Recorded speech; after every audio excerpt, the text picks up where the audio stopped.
탈무드 이야기 네 번째 시간입니다. 탈무드의 지혜는 먼 과거의 이야기가 아니라 오늘을 사는 우리에게 여전히 살아 숨쉬는 목소리입니다. 삶의 무게에 지칠 때, 혼자라는 외로움에 마음이 흔들릴 때 탈무드는 언제나 말합니다. 지혜는 책 속에 머무는 것이 아니라 당신의 선택과 행동 속에 살아 있습니다. 오늘 여러분과 함께 그 오래된 지혜의 숲으로 천천히 발걸음을 옮겨보려 합니다. 주옥같은 탈무드의 네 번째 이야기 들어보시죠. 랍비와 재판관의 뇌물. 한 재판관이 늘 뇌물을 받는다는 소문이 돌았습니다. 사람들은 그를 랍비에게 고발했습니다. 랍비님, 저 재판관은 부자에게만 유리한 판결을 내립니다. 정의가 무너졌습니다. 랍비는 재판관을 불러 말했습니다. 재판관이여, 당신은 왜 뇌물을 받습니까? 재판관이 대답했습니다. 뇌물을 받지 않으면 저도 굶주립니다. 저도 살아야 하지 않습니까? 랍비가 잠시 웃더니 말했습니다. 뇌물은 당신의 배를 채워주지만 당신의 이름은 굶주리게 하지. 부자가 준 뇌물은 당신을 잠시 부자로 만들지만 후대 사람들은 당신을 영원히 거지라 부를 것이요. 재판관은 얼굴이 하얘져 아무 대꾸도 못했습니다. 솔로몬 왕의 반지, 이 또한 지나가리라. 이스라엘의 솔로몬 왕은 지혜롭기로 유명했지만 때때로 마음이 교만해지거나 깊은 슬픔에 빠지기도 했습니다. 어느 날 그는 왕궁의 랍비를 불러 말했습니다. 내게 하나의 반지를 만들어 주시오. 기쁠 때는 교만을 막아주고 슬플 때는 위로가 되는 말을 새기시오. 그 반지를 보면 나는 마음을 다잡을 수 있어야 하오. 랍비는 며칠 동안 고민했습니다. 너무 길지도 않고 언제 보아도 흔들리지 않는 지혜가 담겨야 했습니다. 마침내 그는 단 4글자를 새긴 반지를 왕에게 바쳤습니다. 반지에는 이렇게 새겨져 있었습니다. 이 또한 지나가리라. 왕은 반지를 손에 끼고 크게 웃었습니다. 전쟁에서 승리했을 때 반지를 보며 이 기쁨도 지나간다라며 교만을 경계했고, 가장 사랑하는 이를 잃고 슬픔에 잠겼을 때는 이 슬픔도 지나간다라며 위로를 받았습니다. 이 반지는 결국 왕의 삶을 지탱한 상징이 되었고 오늘날까지도 전 세계 사람들이 인용하는 말이 되었습니다. 랍비와 두 부자의 내기. 두 부자가 서로 자랑을 하며 말다툼을 했습니다. 내 창고에는 곡식이 산더미요, 내 금고에는 은화가 가득하지. 결국 그들은 랍비에게 가서 누가 더 큰 부자인지 판결해달라 했습니다. 랍비는 잠시 생각하다가 이렇게 말했습니다. 둘 다 가난하오.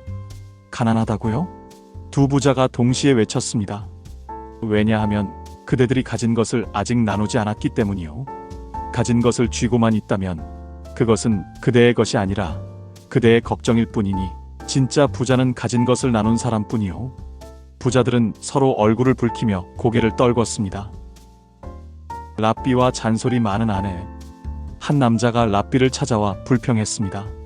랍비님, 제 아내는 하루 종일 잔소리만 합니다. 저는 미칠 지경입니다. 랍비가 웃으며 대답했습니다. 그대는 참 복된 사람이요. 아내의 잔소리는 남편이 잘못한 것을 깨닫게 하는 경종이니 그 소리를 듣는 동안은 아직 기회가 있는 것이지. 정말 불행한 것은 아내가 아무 말도 하지 않는 것이요. 그건 이미 포기했다는 뜻이니까. 남자는 순간 웃음을 터뜨렸고 화가 풀렸습니다. 랍비와 욕심 많은 제자. 어느 날 랍비가 제자들과 함께 밥을 먹고 있었습니다. 모두가 빵을 한 덩이씩 나누어 가졌는데 한 제자가 눈치를 보며 말했습니다. 랍비님, 저는 배가 큽니다. 저 친구보다 빵을 더 많이 받아야 하지 않겠습니까? 랍비가 웃으며 빵 한 덩이를 더 주었습니다. 좋다. 이제 네가 2덩이를 가졌구나. 그런데 내 배가 큰 건 먹을 것이 많아서 그런 거지 남보다 특별해서가 아니란다. 그러니 내가 자랑하는 건 내 위장이지 내 지혜가 아니구나. 제자는 얼굴이 붉어졌고 사람들은 크게 웃었습니다. 랍비와 허세 부린 부자. 한 부자가 랍비를 찾아와 자랑했습니다. 랍비님, 저는 금화가 1000개나 있습니다. 이제 저는 누구보다 안전하고 행복합니다. 랍비가 대답했습니다. 금화 1000개가 그대를 안전하게 해주었다면 왜 그대는 문에 자물쇠를 3개나 걸었소? 그대가 가진 건 행복이 아니라 불안일 뿐이요. 부자는 말문이 막혔습니다. 랍비와 다투는 두 여인. 마을의 두 여인이 서로를 헐뜯으며 랍비 앞에 왔습니다. 저 여자는 늘 시끄럽습니다. 아닙니다. 저 여자가 더 심합니다. 랍비가 한참 두 여인을 보다가 미소 지으며 말했습니다. 두 분은 서로를 거울로 보고 있군요. 그래서 싫어하는 것이 아니라 사실은 닮았기 때문이요. 두 여인은 잠시 멈칫하더니 동시에 웃음을 터뜨렸습니다. 랍비와 늙은 농부. 한 늙은 농부가 여전히 밭에 씨앗을 뿌리고 있었습니다. 지나가던 젊은이가 비웃었습니다. 당신은 곧 세상을 떠날 텐데 왜 아직도 씨앗을 뿌리시오? 어차피 열매를 보지도 못할 텐데요. 농부가 대답했습니다. 내가 오늘 먹는 과일은 내가 심은 게 아니고 내 아버지가 심은 것이지. 그렇다면 나는 누구를 위해 심는 것이겠느냐? 내 자식과 손자들이지. 이것이야말로 내가 죽은 뒤에도 살아있는 방법이란다. 랍비가 이 말을 듣고 제자들에게 말했습니다. 보아라. 이 농부는 땅을 가꾸면서 동시에 영혼도 가꾸고 있구나. 랍비와 부자 상인의 내기. 한 부자가 랍비를 찾아와 으스대며 말했습니다. 랍비님, 세상에서 가장 강한 힘은 돈입니다. 돈으로 집도 사고 땅도 사고 심지어 사람들의 존경도 살 수 있습니다. 랍비가 고개를 끄덕이며 대답했습니다. 맞습니다. 돈은 많은 것을 살 수 있지요.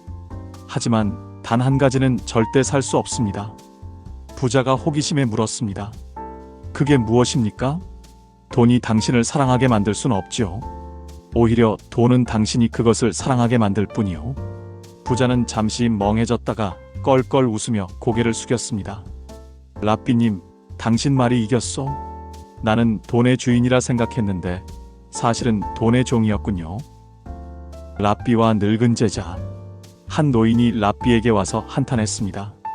랍비님, 저는 평생 공부를 미루다 늙어버렸습니다. 이제는 늦었으니 포기해야겠지요. 랍비가 미소 지으며 대답했습니다. 왜 늦었다고 생각하오? 내일 죽을 사람이 오늘 심는 나무는 쓸모없어 보이겠지. 그러나 그 나무 그늘은 내일이 아니라 오늘도 들이우고 있어. 노인은 눈시울이 붉어져 그날부터 책을 들었다고 합니다. 랍비와 다투는 형제. 두 형제가 아버지의 유산을 두고 다투었습니다. 이 땅은 내 몫이다. 아니다, 내 몫이다. 랍비가 두 사람을 데리고 그 땅에 가더니 무릎을 꿇고 흙을 한 줌 집어들었습니다. 그리고는 귀를 기울이더니 말했습니다. 조용히 하시오. 이 땅이 뭐라고 말하는지 들어보시오. 형제들은 어리둥절했지만 랍비는 미소 지으며 말했습니다. 땅이 이르길 너희가 나를 소유한다고 다투지만 사실은 내가 너희를 소유한다. 언젠가 너희 모두 내 품에 묻힐 것이기 때문이다. 라고 하는구나. 형제들은 얼굴을 붉히며 다툼을 멈추었다고 합니다. 랍비와 젊은 철학자. 젊은 철학자가 랍비에게 찾아와 말했습니다. 랍비님, 저는 책을 수백 권 읽었습니다. 세상의 이치를 다 아는 것 같습니다. 랍비가 웃으며 되물었습니다. 그럼 내가 읽은 책들은 지금 어디 있느냐? 제 서재에 가득합니다. 그러면 책은 내 안에 있는 것이 아니라 내 집 안에 있는 것이구나. 젊은 철학자는 얼굴이 붉어졌고 랍비는 덧붙였습니다. 진짜 지혜는 책 속에 있지 않고 내 행동 속에 있어야 하지 않겠느냐? 랍비와 장터의 부부. 어느 장터에서 한 부부가 크게 다투고 있었습니다. 저 사람은 늘 돈만 아낍니다. 저 사람은 늘 돈만 씁니다. 사람들이 랍비에게 이들을 데려왔습니다. 랍비가 두 사람을 보며 말했습니다. 한 사람은 돈을 묶어두고 다른 한 사람은 돈을 풀어놓는구나. 그런데 묶은 끈과 푼 끈이 만나야 매듭이 생기지 않겠소? 그러니 두 분은 싸울 게 아니라 서로 꼭 필요로 하는 한 쌍이요. 부부는 잠시 말이 막히더니 이내 웃음을 터뜨렸다고 합니다. 랍비와 이웃의 담장. 두 이웃이 담장 때문에 다투었습니다. 저 담은 내 땅에 세워졌으니 내 것이다. 아니다. 절반은 내 것이다. 랍비가 그 담 앞에 서더니 말했다 합니다. 담장이 말하길 너희가 나를 가졌다 하지만 사실 나는 너희를 나누고 있다. 하더구나. 그러니 이 담은 너희 것이 아니라 너희가 담의 것이요. 두 이웃은 얼굴을 붉히고 결국 화해했습니다. 랍비와 술 취한 부자. 술에 취한 부자가 랍비에게 자랑했습니다. 랍비님, 술은 제 슬픔을 잊게 해줍니다. 랍비가 웃으며 대답했습니다. 그렇소. 술은 당신의 슬픔을 잊게 해주지만 당신의 아내와 자식들은 오늘 밤부터 슬퍼하기 시작할 것이요. 사람들은 폭소를 터뜨렸고 부자는 얼굴이 벌겋게 달아올랐습니다. 랍비와 교만한 서기관. 어느 서기관이 자기 글씨를 뽐냈습니다. 랍비님, 제 글씨는 아름답습니다. 수백 명이 제 필체를 존경합니다. 랍비가 빙긋 웃으며 물었습니다. 그대 글씨가 아름답다고 해서 글 속의 뜻도 아름다워지던가? 서기관이 당황하며 대답하지 못하자 랍비가 말했습니다. 글씨는 눈을 즐겁게 하지만 진리는 마음을 즐겁게 하지. 눈은 하루면 피곤해지지만 마음은 평생을 견디오. 그러니 그대가 자랑해야 할 것은 글씨가 아니라 글씨에 담긴 뜻이오. 사람들은 크게 웃었고 서기관은 고개를 떨구었습니다. 랍비와 다투는 장사꾼들. 장터에서 두 상인이 고래고래 싸우며 랍비 앞에 끌려왔습니다. 이 고객은 내 손님이요. 아니다, 내 손님이요. 랍비는 두 사람을 물끄러미 보다가 사과 하나를 집어들었습니다. 좋다. 내가 판결을 내리지. 이 사과가 누구 것이냐? 두 상인이 동시에 외쳤습니다. 랍비님 겁니다. 랍비는 크게 웃으며 말했습니다. 옳다. 결국 이 손님도 너희 것이 아니라 손님 자신과 하느님의 것이지. 그런데 너희는 남의 것을 두고 싸우는 꼴이구나. 사람들이 폭소를 터뜨렸고 두 상인은 머쓱해져 화해했습니다. 랍비와 은둔자. 한 청년이 랍비를 찾아와 말했습니다. 랍비님, 저는 세상과 단절하고 산속에서 기도하며 살고 싶습니다. 그래야 죄를 피할 수 있지 않겠습니까? 랍비가 미소 지으며 대답했습니다. 산에 올라가면 죄는 피할 수 있을지 몰라도 사람도 피하게 되지. 하느님은 산이 아니라 사람 속에서 우리를 시험하시고 또 축복하시오. 죄를 피하는 삶은 쉽지만 사람 속에서 선을 지키는 삶은 어렵지. 그래서 그것이 진짜 믿음이오. 청년은 얼굴이 붉어져 결국 사람들 속으로 돌아갔다고 합니다. 랍비와 병든 개. 마을 사람들이 병든 개를 내쫓으며 말했습니다. 이 짐승은 아무 쓸모도 없다. 그 광경을 본 랍비가 말했습니다. 쓸모없다고? 그 개가 병들기 전까지 몇 해 동안 너희 집을 지켜주지 않았느냐? 병든 개를 버리는 건 개를 버리는 게 아니라 너희 기억을 버리는 것이구나. 사람들은 부끄러워 개를 돌봐주었다고 합니다. 랍비와 불평꾼 상인. 어느 상인이 늘 장터에서 불평을 늘어놓았습니다. 날씨가 덥다. 손님이 적다. 이웃 가게는 사기꾼이다. 사람들이 랍비에게 하소연했습니다. 랍비님, 저 사람의 불평 때문에 시장이 어수선합니다. 랍비가 상인에게 다가가 말했습니다. 당신은 매일 장사를 하는 게 아니라 불평을 파는 것 같소? 상인이 화를 내며 대꾸했습니다. 아닙니다. 저는 빵을 팝니다. 랍비가 웃으며 말했습니다. 그렇다면 왜 손님은 빵보다 당신 불평을 더 많이 사가서 집에 가서까지 되풀이하고 있겠소? 시장 사람들은 폭소를 터뜨렸고 상인은 그제야 부끄러워졌습니다. 랍비와 성대한 집자랑. 한 부자가 새로 지은 집을 뽐내며 랍비에게 말했습니다. 보시오. 이 집은 누구보다 크고 누구보다 튼튼합니다. 제 권세의 증거이지요. 랍비는 집안을 한 바퀴 돌고 나서 대답했습니다. 참으로 굉장한 집이요. 그런데 안타깝군. 뭐가 안타깝다는 것이요? 이 집은 지붕과 벽은 높지만 문은 좁소. 가난한 이웃이 들어올 자리가 없으니 결국은 감옥이나 다름없지 않소? 부자는 얼굴이 붉어졌고 그날 이후로는 문을 활짝 열어 손님과 가난한 이웃을 맞았다고 합니다. 랍비와 공부 잘하는 제자. 어느 제자가 책을 빨리 읽고 자랑했습니다. 랍비님, 저는 누구보다 빨리 읽고 누구보다 많은 것을 외웁니다. 랍비가 미소 지으며 말했습니다. 책을 빨리 읽는 건 새가 하늘을 빨리 나는 것과 같지. 하지만 새는 아무리 날아도 둥지로 돌아가야 하오. 너는 책을 읽고도 삶으로 돌아가지 않으니 아직 둥지가 없구나. 제자는 얼굴이 빨개졌고 사람들은 웃으며 고개를 끄덕였습니다. 랍비와 시기심 많은 이웃 하나가 랍비에게 와서 말했습니다. 랍비님, 제 옆집은 늘 축복을 받습니다. 가축도 잘 자라고 밭도 풍성합니다. 저는 시기심 때문에 미칠 지경입니다. 랍비가 조용히 대답했습니다. 그대의 눈은 이웃의 밭을 보지만 발은 여전히 자기 밭을 딛고 있지 않소? 눈과 발이 따로 노니 그대의 마음이 찢어지는 것이요. 눈을 돌려 자기 발이 선 자리를 바라보시오. 거기에야말로 하느님이 준 몫이 있지 않겠소? 그 말에 이웃은 눈시울이 붉어졌습니다.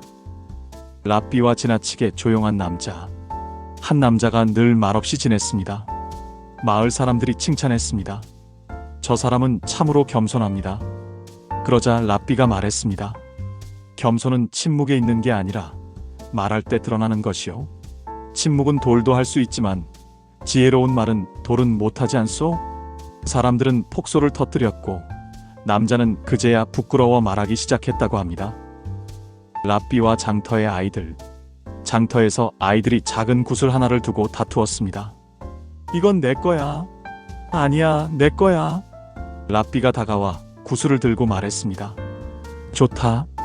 이 구슬은 내 것이다. 아이들이 동시에 외쳤습니다. 안 됩니다. 우리 것입니다. 아니, 지금은 내 손에 있으니 내 것이지 않소? 그런데도 너희가 내 손에서 되찾으려 하는 걸 보니 결국 소유란 착각이란 걸 알겠구나. 구슬은 너희 것이 아니라 순간순간 붙잡은 자의 것이었을 뿐이니. 아이들은 잠시 멍하더니 깔깔 웃었고 다툼은 끝났습니다. 랍비와 사라진 금화. 한 부자가 울상을 하고 랍비를 찾아왔습니다.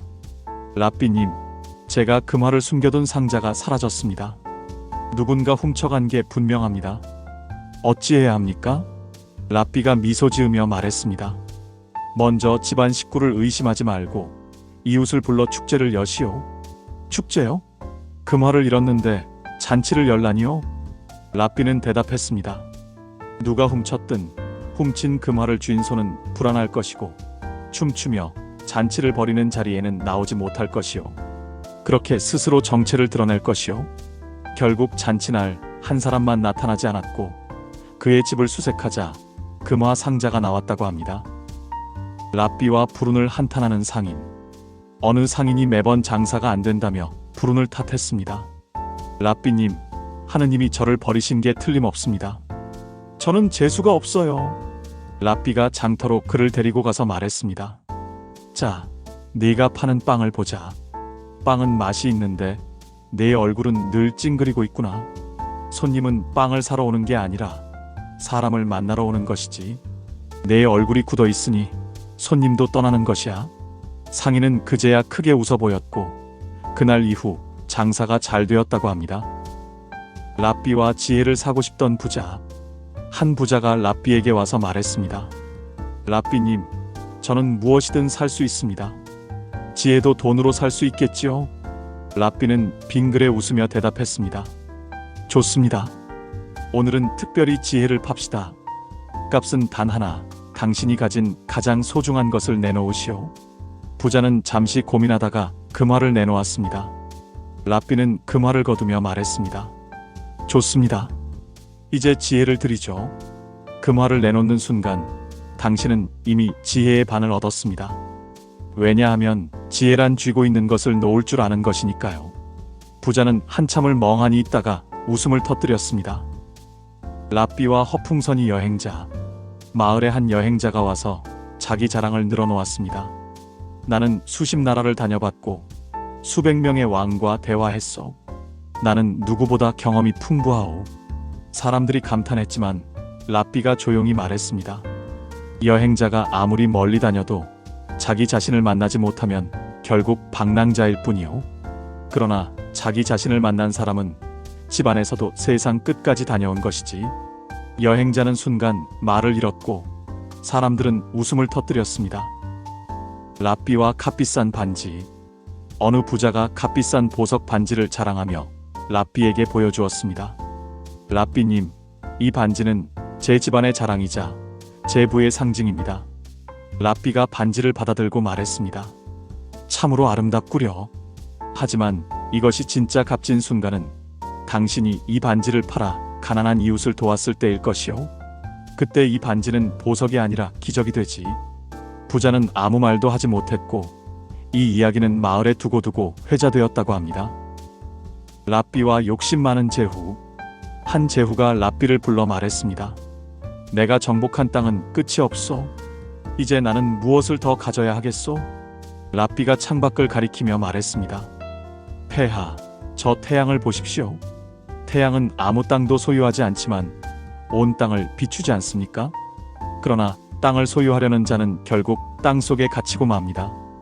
그대가 지금 소유한 것은 땅이 아니라 땅이 그대를 붙잡고 있는 것이요. 제후는 순간 말이 막혀 고개를 숙였다고 합니다. 라삐와 지나친 학자. 한 학자가 늘 법전을 들고 다니며 자랑했습니다. 나는 하루에 12시간씩 율법을 읽는다네. 하느님도 나를 기뻐하시겠지. 라삐가 조용히 대답했습니다. 12시간 동안 책을 읽었는가? 참으로 대단하오. 하지만 단 1시간이라도 가난한 자에게 귀 기울였는가? 책 속의 글자는 하느님의 입술이지만 가난한 자의 신음은 하느님의 목소리요. 사람들이 박수를 치며 웃었고 학자는 얼굴을 붉혔습니다. 라삐와 허영심 많은 여인. 어느 여인이 값비싼 비단옷을 입고 라삐에게 와서 말했습니다. 라삐님, 제 옷이 아름답지 않습니까? 사람들은 저를 부러워합니다. 라삐가 웃으며 대답했습니다. 옷은 참으로 화려합니다. 그런데 이 옷이 찢어지면 사람들은 그대가 아니라 그대의 알몸을 보겠지요.